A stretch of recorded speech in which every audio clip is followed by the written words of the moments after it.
Ladies and gentlemen, welcome to episode number 52 of the Stire Sound. We are here to give our thoughts on the action from a crazy day weather-wise at Budds Creek and more championship swings as well. MXGP of Arnhem in the Netherlands in the books as well, and possibly the best GP race of the year.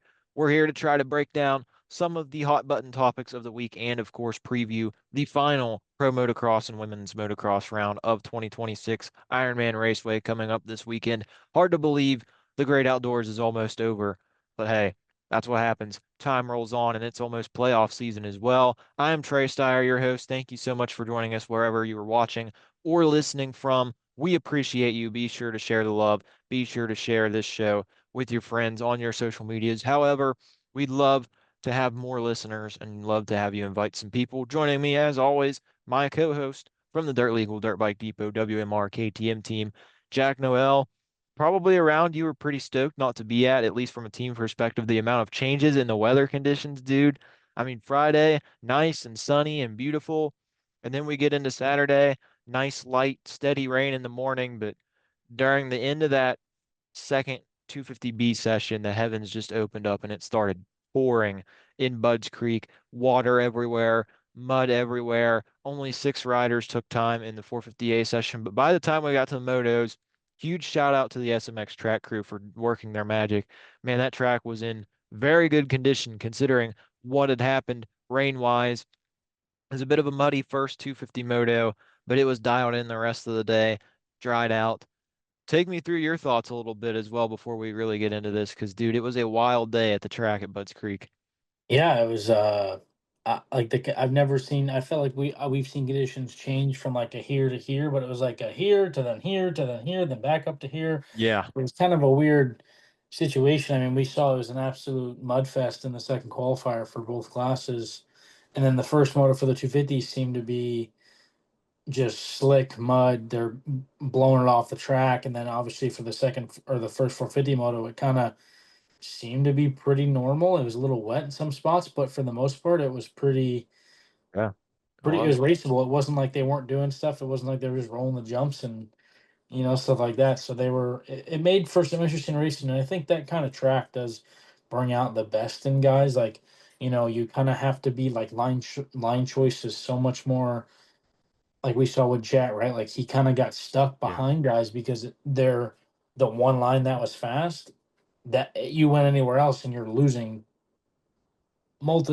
just a lot of time. And yeah, that kind of paid dividends to Hunter, I think, in the first moto. Like it helped that he went out and did that side lap. I do think that played a part in some of it because the track had definitely gotten better as the 250 foot moto one went on, and yeah. then into the 450 moto it got better and better as the kind of the lines got developed and whatnot. So it was you know what I mean? It was like a beneficiary for some people, and it wasn't so hot for the other people, some other people. So it was a good weekend of racing. I think we can all agree with that. Like we got a decent little battle with Deegan finally run up front for longer than a Yeah. lap. Um, which I think if we're fans of the sport, whatever your opinion is on Haiden Deegan, I think it's a good thing to see that. Um, to see him run up front with those guys and get a feel for that pace. And yeah, it was a good racing all around. I think we can all look at it and be like, it was a good weekend. It shook up the points once again. We got what we wanted out of that. I think it's down to the last round now. It's kind of winner Yeah, take all here we are, going into the baby. last race. So I'm looking forward to it. Hunter definitely does have the advantage of being able to tie Jet, but I think it's going to be. I'm pulling for the old 96 man. He deserves it more than anybody after the season he's had. And yeah, a lot of things to talk about. There is a lot to talk about, and like you said, with the line choice as well. I think, oddly enough, in the second moto, that's one of the reasons Jet was able to actually get through the pack because he learned and he got through those guys like Harrop, Hampshire, Barsha, some of those fellas way quicker than Deegan was able to. And Deegan really had his second moto hampered by that a little bit, but we'll go ahead and get into the 450 class. First of all, of course, we went into the afternoon thinking, oh man, this is going to be the first mutter since we were saying probably Loretta's 2020 in terms of outdoor mutters. Seems like the last few have been Supercross, San Francisco 24, Foxborough last year, Philly this year. Been a lot more mutters in Supercross lately, but By the time we got to the 450 motos, the track was already starting to dry out and get shaped in nicely. But as you mentioned, it was Hunter Lawrence versus Haiden Deegan for pretty much 35 minutes. Haiden rips the whole shot, keeps it out front for a minute. Hunter takes the lead on lap one, but Haiden was right there the entire time. There were parts of the racetrack and some laps where it seemed like Haiden would gain some ground and he'd make some progress. And then Hunter Lawrence, the wily, crafty racer that he is, he'd stabilize the gap or he'd keep cruising along there. It was a really fun fight to watch because, of course, the crowd was going crazy. Lots of Deegan fans wherever you go. Like you said, whether you love him or you hate him, he has a huge fan base. Lots of Deegan 38 shirts and hats in the crowd. So they were going crazy. Air horns were honking. Hunter Lawrence, though, he held off the pressure, got the moto win, and it was a huge moto win, especially after the point swing at Unadilla. And then Jet finishes fifth. He starts 18th, makes a mistake, falls back to 22nd, and then it takes him a long time. I believe it took him around half the moto just to reach the top 10. Toward the end of the race, he was the fastest guy on the track, but he had lost so much time. Hunter and Deegan were just gone from everybody. He got back up to fifth, though, and once again, Jet enters the day plus 10, and then you have an immediate what is that? 8 point swing in the first moto. So almost immediately, Hunter Lawrence gained back all of his points that he lost from Unadilla. Then later in the day, you have Hunter Lawrence get out front again, and he just kind of cruises. Jet Lawrence, another not so spectacular start, but he's at least able to get through some of those guys. It wasn't 18th, that's for sure. He was a lot better. He was about eighth, I think, seventh or eighth. Deegan was right there as well behind him. And then, as I mentioned a couple minutes ago, Jet works his way past guys like Mick Harup, like RJ Hampshire, like Justin Barcia pretty quickly. Deegan gets stuck behind them. Hunter Lawrence, Jorge Prado out in front, cruising around. And then late in the race, Prado lost some time, and here comes Jet Lawrence. Jet ended up getting by him in a really fantastic fight to the finish. Jorge was very frustrated with lappers, which we're hearing this a lot more. We heard it at Redbud. We heard it maybe at Unadilla. We definitely heard it this week. I feel like that's starting to become a new theme, Jorge Prado versus lappers. But regardless, Hunter Lawrence gets another moto win. He gets another 1-1 victory. And as you said, 1 point between the brothers going into Ironman. Hunter Lawrence plus one. Jet Lawrence, we've talked about the unfamiliar position all year of having this battle down to the wire, and now he is 1 point down.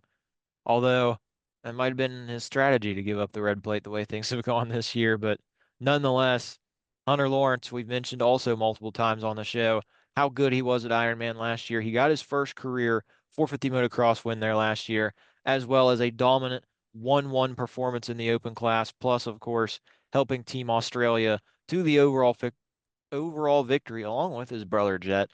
But man, it is primed for an epic showdown this weekend. It's not quite winner take all, but you think it would be. Like you said, if they split the motos, Hunter Lawrence is going to walk away with the title because he has that 1 point advantage. If Jet gains 1 point on Hunter and there's a tiebreaker, I believe Hunter still wins because Hunter has more moto victories. But it is all to play for this weekend. Hunter Lawrence searching for his first Premier Class championship. Jet Lawrence, his third 450 MX title in 4 years. Jack, it ought to be a fun one this weekend. I think we've been saying it for the last 3 weeks. It's just the biggest waiting game of all time. I mean, we got what we wanted, right? I mean, we knew Yeah, we Hunter did. had to, gain at least 6 points this weekend to make anything sort of happen, and now he's got the red plate back. If you're Hunter Lawrence, this is the best. That was the best case scenario last weekend. Jet didn't crash or go out of it. He just kind of self-inflicted the pain with a bad start and kind of struggling to get through the field. And I think if you're Hunter Lawrence, you're sitting and you're like, thank the heavens because you felt like throughout this whole year you've just been kind of given a shit end of the stick, and now we're going to the last race. And he was here at Salt Lake. We know he had the red plate at Salt Lake, and Yeah, he well, did. Ken did, my bad. But he had to all he had to do was beat Ken Roxon. I want to Yeah. say, Yeah, it um, was almost winner take all. It was another one that was like, ooh. yeah, yeah. So very similar situation. So I think he knows what the pressure's like, and I think he can. Maybe it's a little bit different being that it's his brother, not just not another competitor. I think that kind of plays a role into it. But I expect good racing. I think it's going to be the best battle we've ever seen between the two brothers. I think things could get a little bit hairy. I think they both kind of expect it. I wonder what the camp's like this week at the old Lawrence compound. Because if I'm Hunter, I'm not saying a damn word to the guy. until after the championship and I win, I'm not saying shit. Like I would just be super locked in, and it's gonna be all to play for. And I think we can all I've been saying it's all year, I feel like, is we just don't know who has it in them right now to win this championship. It can go Jet, it could go Hunter. You know what I mean? Like we just don't know. And I think this has been very fun as a fan, just to Oh, kind of absolutely. step back and be like, okay, we finally get like a battle for this MX title, because I feel like the last 2 years we haven't at all. I Three mean, we years, just realistically. I yeah, mean, when really, Jet yeah. went out in 24, it was Chase. So Yeah. So it's been a long time coming, I think, for everybody that's a motocross fan, to see a true battle and not just some guy dominating every weekend. And mistakes are playing a part of it. And I think that's good to see that other riders are getting in between the two brothers and kind of causing a little bit of havoc. I mean, you saw the way when Jet was trying to pass Barsha. Barsha did not make it easy on Jet it never Lawrence. does. Yeah, it never does. You're right.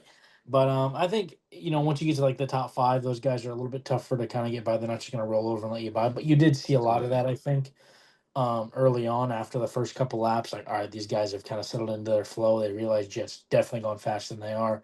We're just not going to get in his way and try to make it hard on them. They kind of know what's at stake. And I think the broadcast brought that up as well. Um, but yeah, no, I'm very like we've been saying, it's a waiting game. We're gonna see this weekend. Finally, we're gonna see this weekend who comes out on top, and I think we're all excited. Banner's already started. I saw Jet post on social media yesterday, and he said, "Should I buy Hunter Lawrence a plane ticket for Hawaii or something like that?" Yesterday, talking about the weekend. I really do want to see an actual 1v1 battle because it seems like more often than not this year, one brother has started in first and the other has had to work his way through a few other riders. There have been times, like the end of the first moto at Redbud, where we've watched Lawrence versus Lawrence right there in close proximity, but a lot of times it seems like one has the lead and the other has to work their way forward. Hopefully this weekend, and I mean the series is delivered all year. Look what happened in Supercross when we were hyping it up and we're like, man, we're like, it's gonna suck if one guy gets a bad start. But no, sure enough, it was literally Kenny and Hunter.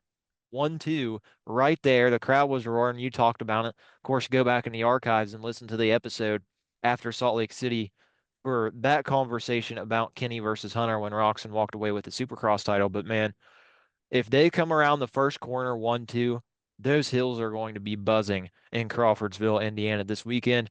But we got two titles on the line, of course. We've got the 250 class also really briefly. I will shout out Haiden Deegan for that first moto performance. We have been once again, if you followed the show, we have given Haiden Deegan praise. We have condemned him. We have been at every sort of facet, and that first moto was the best moto I think we've seen from Haiden Deegan so far on the 450 at Budds Creek. Props to him. And man, he could play a role in this thing at Ironman too. He's good at I Ironman. was just about to say that. Like, I wonder if the 38 kind of like I just feel like he kind of has like this edge to these guys, and like doesn't want to see anybody be successful other than himself. And I don't think, let's say he gets up front, like he could. I think he wants to win more than anything, and that's kind of a, does he roll over in that situation if Jet and Hunter are in front of him battling and going back and forth playing cat and mouse? Does he roll over? Or does he get right in the mix? Because I think he's getting right up in there, and he ain't afraid to show a front Which wheel. brother So does he punt first is the real that's question. kind of what I'm thinking. Like, could happen. I He doesn't mean, like either of them. I trust me. Like, I look at it and I get it, bro. Like, if I'm Deegan, like, you want to win so bad. You've been so used to winning your whole career, like, and you have an actual opportunity this weekend to potentially do that, and it could happen. And like, if these guys are genuinely playing cat and mouse with each other, it could go haywire. And I think Deegan could get up in there and mix some shit up. And the worst case scenario would be a Hunter Deegan Jet, or like a Jet Deegan Hunter scenario where, like, no matter what happens, like in the second moto, all Hunter has to do is like, it don't really matter. Like, you don't, if for Jet at least, you don't want to have any sort of buffer between you and Hunter, or you do want to have a buffer if you're Jet. But like, it's such a weird situation, and I think Deegan doesn't like Jet more than he likes Hunter. If you get what I'm saying. But Yeah, anyway, yeah. but yeah, just I was throwing that out there because I'm thinking that, I'm like, man, I wonder if Deegan would like really just, like, what if he just took one of them out and it just ruins their whole day? Or he might take both of them out just for fun. I mean, Yeah, this no this kidding. is who knows. Hayden likes to spice things up, and dude, if he ends up taking both brothers out for his first win, he is going to get the Chick Hicks reception on the podium. He's going to be up You're there with a probably trophy. right. Danger Zone. And then everybody else is just going to be booing him like, what the heck? But yeah, if I'm the brothers, the last bike I want to see up with me at the start of the race or on the whole shot is the 38. 26 is pretty low on that list, but usually Jorge doesn't do any punting, anything like that. 38 though, I'd be a little weary if I saw him up there, but getting to the 250 class like I wanted to, it's going to be another title going down to the wire. It's a bit of a bigger buffer, but we've watched the 250 class all year long. Apart from Supercross, this motocross season has been topsy-turvy all over the place. Cole Davies is on top of the series. He has a 14-point gap over Levi Kitchen. Of course, Cole Davies, it's really his first outdoor season, only 2 starts a year ago, so almost a rookie to win the title. And of course, Levi Kitchen, Monster Energy Pro Circuit Kawasaki, trying to break that drought. It's been since 2019. Adam Cianciarulo in the 250 MX series, the last title for that team. Levi went into buds with the red plate, and it looked good early until it didn't. He, of course, has the start that came under scrutiny. Jet Lawrence had it a bit as well, but Jet Lawrence slowed down, realized, oh crap, I'm off the track, I think. Levi Kitchen utilized the grass to his advantage and cut 4 track markers. I believe that is exactly why he got a 4 place penalty. Some of the penalties have been a bit weird at times, but I think, okay, 4 markers. He's right there off the start, and he did get a whole shot as well. But then Jason Wygant, I didn't realize it at the time, obviously in the crowd at the race, but Jason Wygant with the ultimate announcer's curse, like he's like he can't afford to go down, and then literally 2 seconds later, Levi's in the mud on the ground and falling back positions, which inserts Cole Davies and Chance Hymas into the battle for the lead. Meanwhile, Levi's down in 14th. He gets back up to 10th, makes another mistake, and it was just a nightmare situation for him. Up front, though, great racing between the 37 and the 29. Cole Davies ended up getting that first moto victory over Chance Hymas. Landon Gordon with a Moto 1 podium. That'll be important for the overall podium later in the day. Carson Mumford was catching him for a bit and then unfortunately made a mistake. I believe Mumford was the fastest rider on track at one point as well. But then we go to the second moto. Levi did cross the finish line in 10th, but like I mentioned, he had a 4 spot penalty, so 14th. That's a huge chunk of points right there for Davies. Then the second moto, what a show it was between the top three. Chance Hymas ends up getting the moto victory and the overall victory, his first win since Thunder Valley last June. But what battles between Hymas and Davies? Kitchen got up there, he dispatched Davies. Then Cole, I think it was one of those things we've witnessed it from him a little bit earlier than in the year in Supercross sometimes, like Haiden Deegan in a couple of those early showdowns. Haiden to get past him, and then Cole would just kind of shut things off and go about 70, 80% and be like, all right, like I'm just going to cruise home to second. I think that's what Cole did in the second moto. Like once Levi got by, Cole was out of the picture. I think he ended up finishing like 25-ish seconds off the lead. But Levi was throwing everything he had at Hymas in the last couple laps, and the horse didn't stop. He kept on going. Chance Hymas back atop the overall podium. Awesome victory for him. Levi Kitchen does get the second in the second moto to salvage some points. He did gain a couple points back, I guess, but still plus 14 for Davies going into Ironman.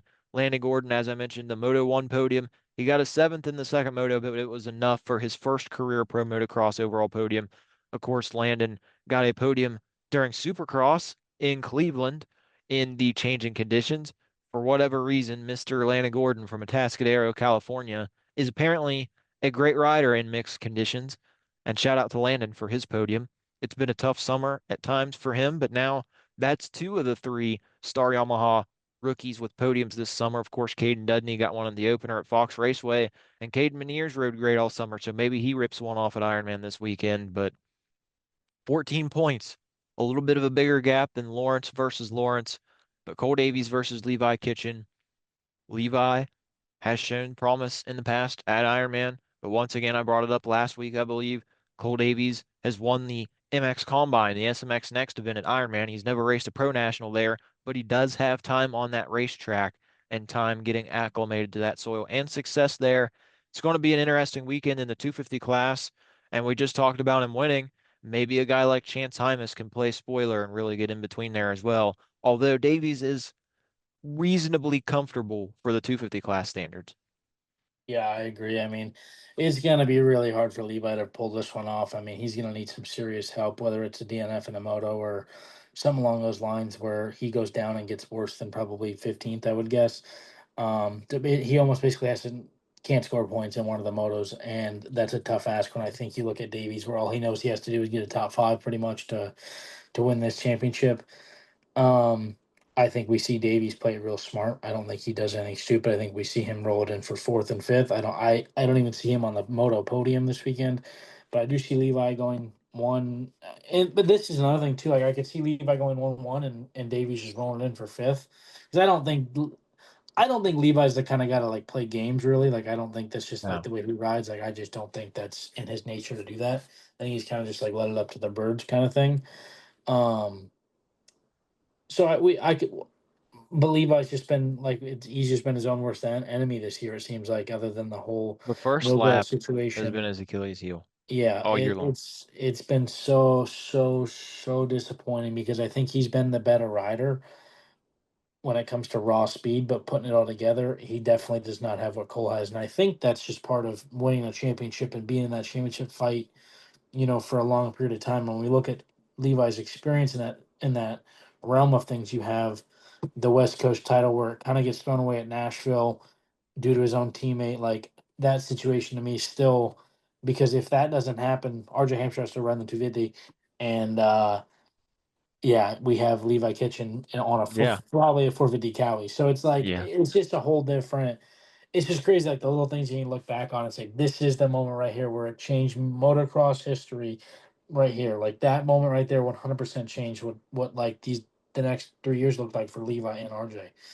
Um, but to go back to the whole Levi situation, like I said, is like you said, the Achilles heel for him has been that first lap, and I could see an issue happening again this weekend. Just from I think he's just pushing too hard sometimes and kind of gets a little more. I don't know if it's a mental thing that just he kind of switches off like and just doesn't think fully, but I think it's just lack of experience. I think of being up front and being in a championship fight, of the pressure of I need to get this done and win a race, and obviously the whole 4 point position thing doesn't really help. So um, it's an interesting situation. I think if we I don't know. Like I think it's pretty wrapped up. Like I'm not gonna say anybody but Cole wins this title. Like I think I had Levi to win early in the season, right? I want I to will say I check real did. quick. I know I had Chance Hymas. I know that. Yeah. Which Yeah. and then to bring up the Hymas point, I mean he's been coming on strong really well. I know. You did have He's Kitchen, by the way. Yeah, I figured. But because I felt like he had it. I felt like and he almost did, but that's not the way the cookie crumbled for him this year. And I think it's not a bad thing that he isn't going to win necessarily. I think he still had a great season. We can look back and say, okay, like now Levi going Supercross, I would guess that he would be, a favorite behind Cole Davies, whatever coast he decides to choose. I think he would easily be one of my favorites to win either coast next season. But for Chance Hymas, coming on late, coming on strong here late in the season, it's been fun to watch. Another rider to kind of piggyback on for next season and see what he's potentially capable of, and then even going in SMX, the playoffs. I think it's these last couple rounds for like everybody is kind of like a building thing, especially in the 250 class. Because the 450 class, to me, it's going to be pretty cut and dry. It's going to be the same thing we're seeing right now. I think Hunter and Jed up front. 250 class, it could kind of be anyone's game. I mean, we all know Julian Beaumer ain't rode Supercross all year. He could come out firing at SMX. Davies was going to be good. We know that. And we get some names back, Hammaker, stuff like that. So I'll be interested to see what this last round does. I think Davies is going to play it safe. I think Levi's probably going to win a moto. He might get two. I don't know, but unless Davies has a DNF, Davies is gonna win this title. Which I'm happy for him. I think this is sick. He can pick a single digit number. I hope he picks like eight or something because it's. Great, yeah. For I hope he BT picks eight. 101, dude. Yeah, that'd be sick. So, um, yeah, I'm looking forward to it. I think next weekend in at Ironman. I wish I was going. That's one of my favorite tracks to go watch. So, should be good. To piggyback off your point from earlier, I think there have definitely been times where Levi Kitchen is the fastest rider. There definitely have been races also where Cole Davies, I mean, Washougal Cole Davies was on another level. Yeah, Levi Kitchen had bad starts in both motos, but Cole was on rails at Washougal. Also, High Point, Cole Davies was on another level. But like I said, the first lap, man, for Levi, you could look at, I think, over half of the races this year, it seems like Levi's had problems. Fox Yeah. Raceway, Moto 2, goes down on the top of one of the hills. Hangtown, I think he avoids it. Thunder Valley, Moto 2, start crash. Red Bud, it wasn't on the first lap, but he did have a crash there. It wasn't on the first lap. And then like Spring Creek, Moto 1. He's Everybody in the talks start about Cole crash. Davies Yeah. being in the carnage, but yeah, well, Levi was in that too, you know? And then Washougal, he has the start crash there when Landon Gordon tipped over. I mean, obviously this weekend he gets the start out front, gets the penalty, and then ends up going down anyway.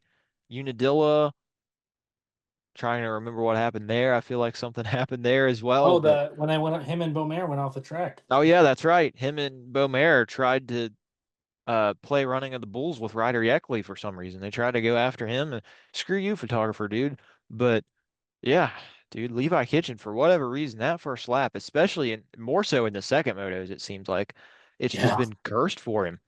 But it doesn't matter. Championships are won or lost in lots of different ways. And this weekend, it's still there. He has a chance for the title for Pro Circuit Kawasaki for himself. We'll see what happens this weekend. But speaking of things that happened, the MXGP of the Netherlands, Arnhem, holy crap, dude. What a race. I know you mentioned before we started recording that you weren't able to catch the action, so I'll do the lion's share of the talking for this segment. You can feel free to add your thoughts as well, but we finally got a good 450 class race. We've been waiting ever since Lucas Coonan got injured. It's just been the Jeffrey Herlings show. He gets out front early on because those Hondas are starting very, very well. And then he just rides away from everybody because he's Jeffrey Herlings and he's back in form. But no, Sunday, Haida Wolf was there. Of course, it was both riders' home race. They were decked out in their Dutch orange gear. Also, Glenn Koldenhoff was back, fifth overall. Awesome to see the Hoff back for one final start.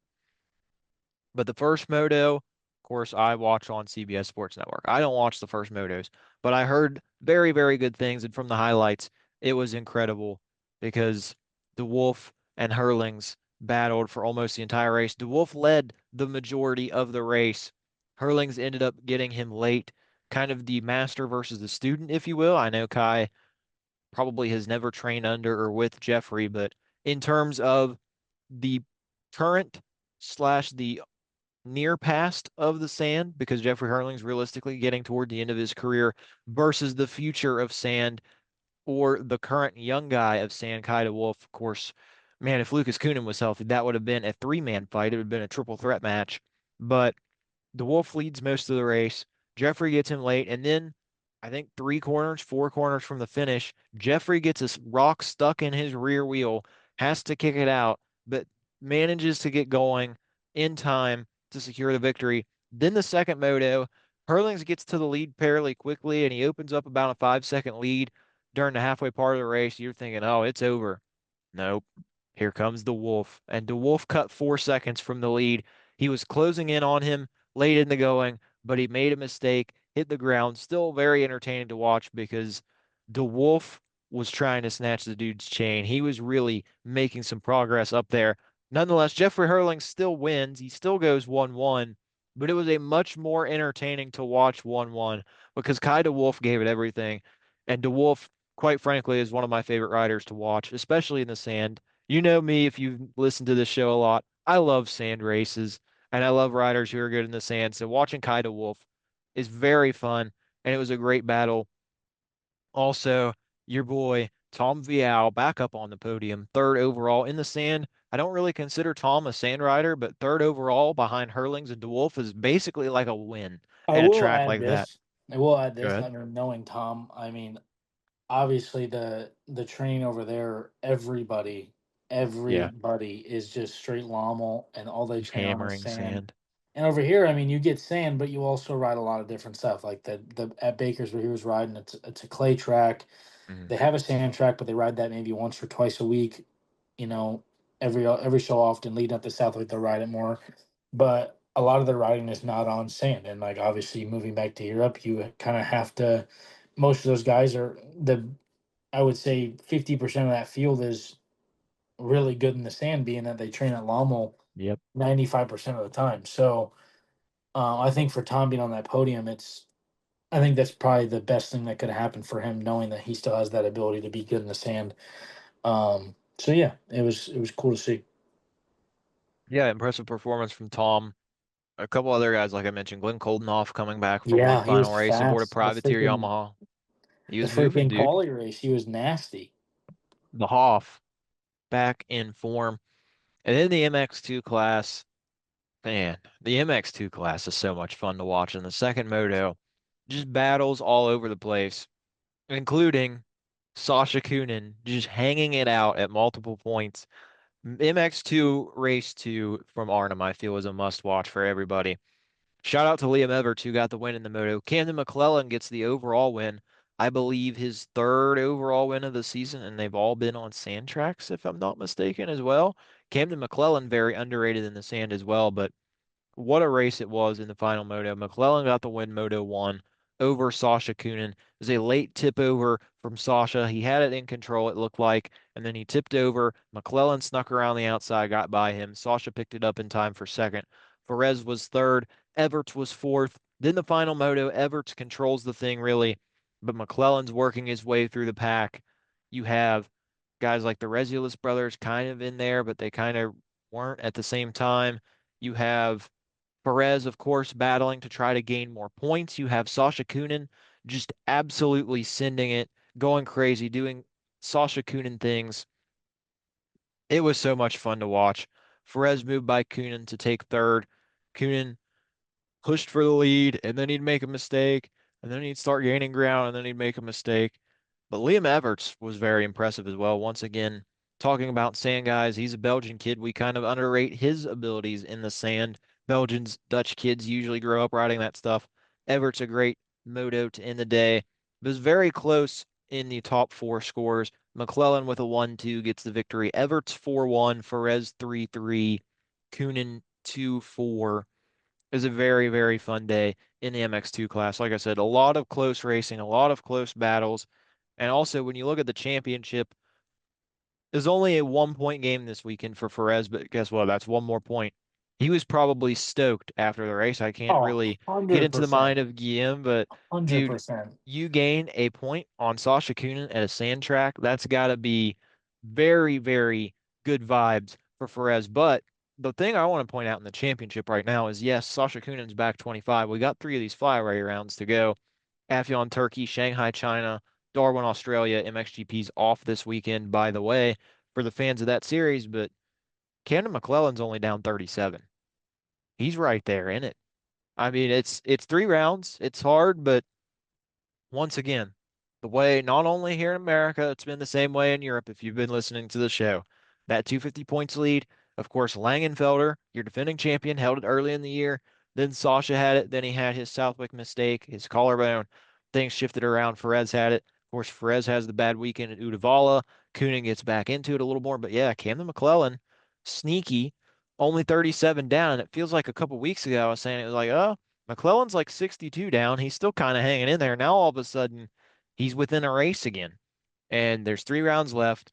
Those flyaway tracks, yes, there's not as much competition.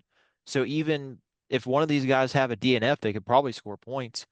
I mean, you WOD in Shanghai, you're probably still 18th even if you DNF because we know these flyaway rounds, they're not going to have many guys on the gate, at least in Turkey and China. Australia, they might have a little more because there's some fast Aussie racers. I think Aussie land is in their full off season right now. I don't think Supercross starts until like October. Their motocross season ended at the end of the break, so they've got some time over there. Maybe we'll see a bunch of Aussie wildcard riders, but in terms of the other two round, there's not going to be many people showing up. You don't want to throw away around, but I guess if you could have a throwaway round, those could be ones because, like I said, even if you DNF, you're probably going to still score points. But three rounds to go, really close in the MX2 class. Like I said, though, Perez got to be stoked, gaining a point on Coonan in the sand. And now you have three tracks that are because a lot of those temporary flyaway tracks, they're not great racing, and there are a lot of slot car racing as well. I mean, I think it all suits Gillum really. I think the sand stuff, obviously, you look at Sasha, Camden, Everett's, those guys. I think Gillum is probably the least experienced on those tracks. And I think he kind of expects to not be, fighting for wins necessarily. Um, so I think going into these next three, I think Gillum's definitely licking his chops. He's got I think he's still got a 24-point lead on Sasha to not lose any points to the main championship rival at this point. You have to be pretty happy. Obviously, the other flyer rounds we've been to this season, Gillum's done well at, Langenfelder's done well at. So you kind of Yeah, have like Sasha and Langenfelder could play McClellan. spoiler. Yeah, Sasha and McClellan, who are like right there, sort of. Um, they really have to step up this weekend. And I think it's possible that they could do that, but it's also really hard to kind of bank on Gillum to have a really bad weekend, or be off the podium. I think that's kind of what they all need. And for Sasha, I mean, for Gillum, I really looked at it like this weekend was a Sasha versus Gillum thing because McClellan, yes, he did gain points, but at the end of the day, it doesn't really matter at the grand scheme of things for Gillum because Camden's not in second. Yeah, Um, so for him to not lose points on the guy in second, I think that's all he really wanted to do, and I think the box was checked. I think that's all we can ask for. But going into these last three, just being without, I think the conditions he's ridden growing up and kind of what he did the last couple of years of his career, going into next weekend or into these next 3 weekends, it sets him up well. So I'm looking forward to seeing how these next 4 rounds go. I think it's going to be good. 450 class, per usual. Jeffrey. Heffrey. He's on the verge of his championship already. I think all he needs to do is score 20 something points in Afyon, and he's Yeah. the MXGP world champion once again. No surprise there. Roman Fevre, a very distant second at this point, but yes, MX2 class still up for grabs. And I think there have only been two real flyaway rounds this year. As you mentioned, the MX2 class, the opener in Argentina, it was won by Langenfelder. And then you had the race in South Africa and Johannesburg. That was a Ferez victory. So those two guys have the advantage maybe at these tracks. We'll see what happens. 3 rounds to go. Could be a lot of chaos, but MXGP heating up. We are here now to take a look at the entry list this weekend for the Ironman National. Of course, round 11 of 11, the final race in the AMA Pro Motocross Championship in the year 2026, 250 class. Not much has changed, obviously. Looking down through the list of names, no Carson Mumford. Unfortunately, Isaiah Clark is back after his crash from the Philadelphia Supercross aboard a Storm Lake Honda. Cameron McAdoo listed once again, but he has not raced a national all summer long. So going down through here, shout out to Austin Schaefer, who qualified for the Motos in his first attempt last weekend. Connor Visiger is indeed riding a Honda 250, not a Beta 250 as of now. Next year, they might change. Bronson McClure, and there we go. PK, Preston Kilroy back in action. MX 101 Yamaha. Stoked to see that.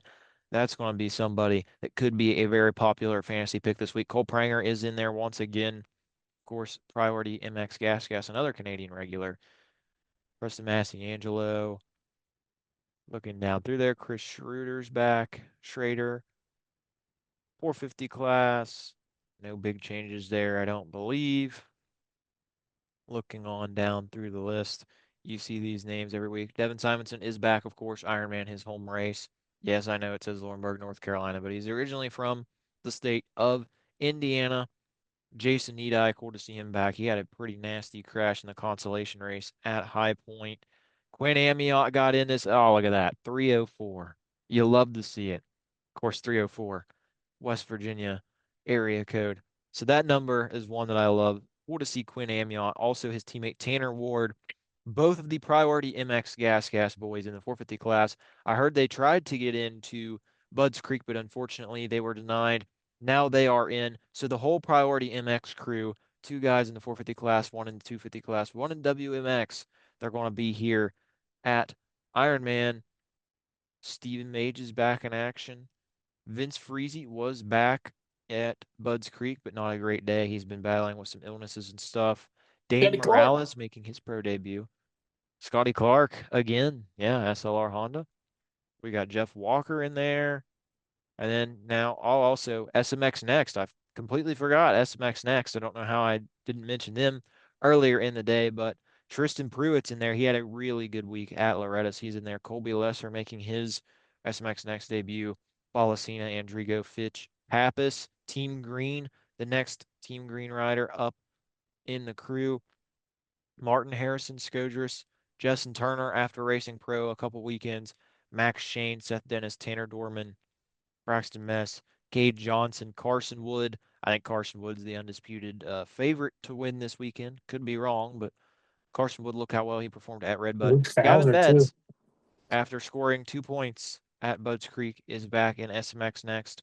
Riley Bussey, Wyatt Duff, Luke Fouser, as you mentioned, Blake Thomas. WMX 36 entries. Look at that.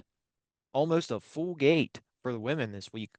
Also, We we get we should get Lotta mention, Van Drunen back. no, unfortunately not. Ooh. Um, but I would like to mention, of course, WMX title going down to the line this weekend as well. It's pretty wrapped up. All Lachlan Turner needs to do is just finish, and she should be good.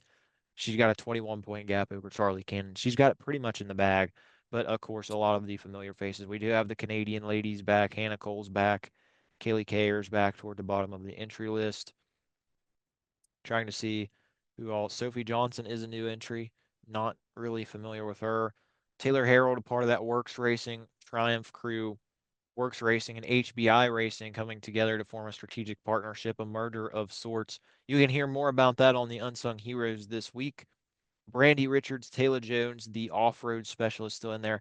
Daniela Gillen from Spain in on a Wildcat race team gas.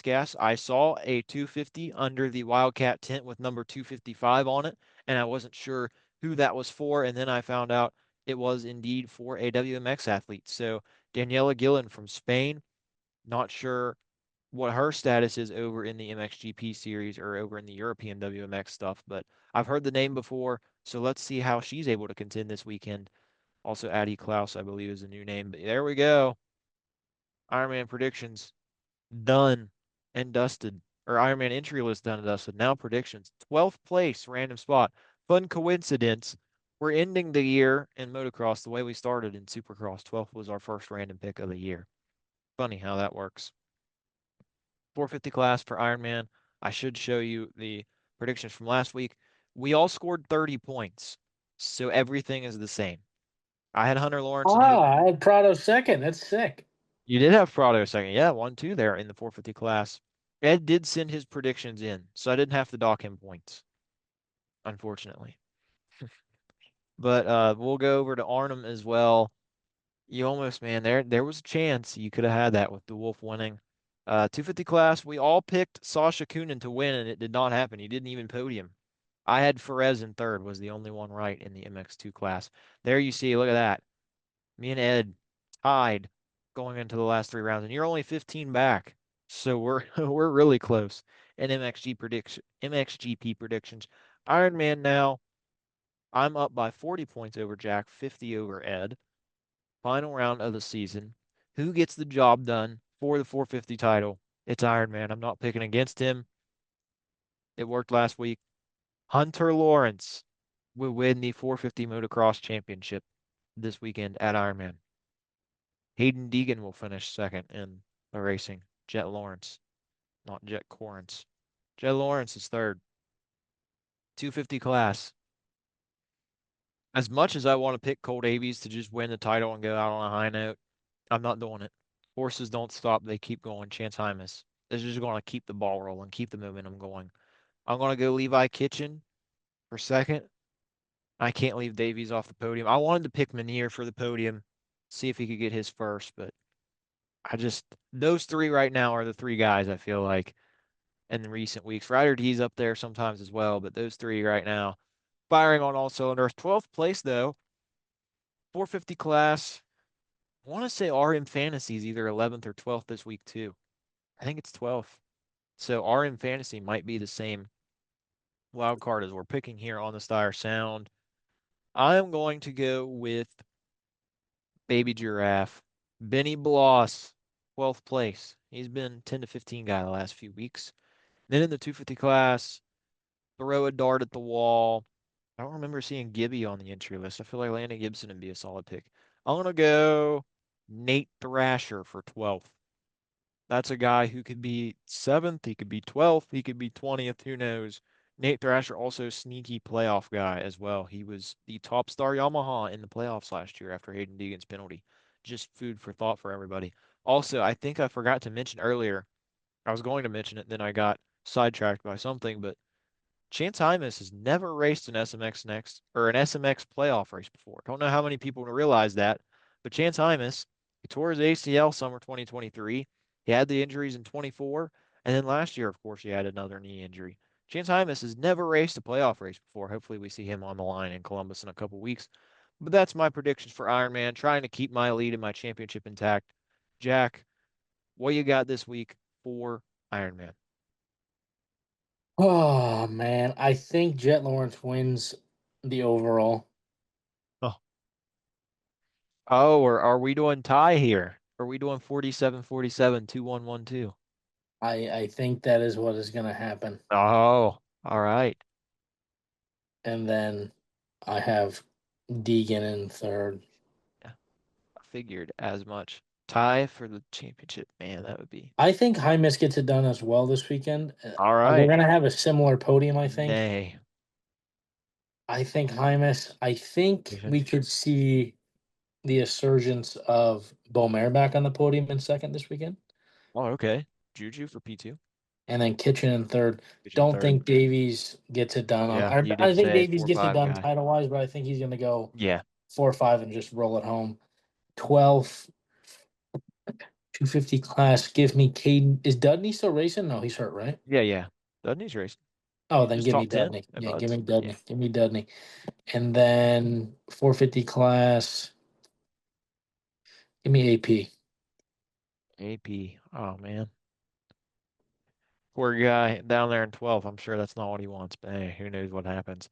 There you Yeah. go, Iron Man. We'll press Ed for podium predictions once again, but there you see it. MXGP off, and then, of course, we will have playoff races. MXGP, there's still a lot to go. WMX, I mean, even if we were predicting that, I think Lachlan Turner, Lachlan Turner, she's been winning all the time, It's winning. pretty hard to miss Yeah. that BMX stuff. And like I said, SMX next. I feel like Carson Woods are going to take it. We'll see what happens. I'm excited for this weekend. A lot of racing. SMX next and WMX on Friday. WMX Moto 2, and of course, the championships on the line Saturday. I'm really revved up. My second consecutive Pro Motocross finale that I'll be in attendance for. There you Very go. excited to be there at Ironman Raceway. It's been a fun show. Once again, we'll be back next week to give our thoughts on the finale to Ironman and to give our thoughts on who the champions are and what happened, what unfolded throughout the day. We'll also pick, of course, the MXGP of Turkey coming up. So we'll have that as well. But for Jack Noel, I'm Trey Stire. Thank you so much for tuning in to episode number 52 of the Stire Sound. We'll be back next week for more.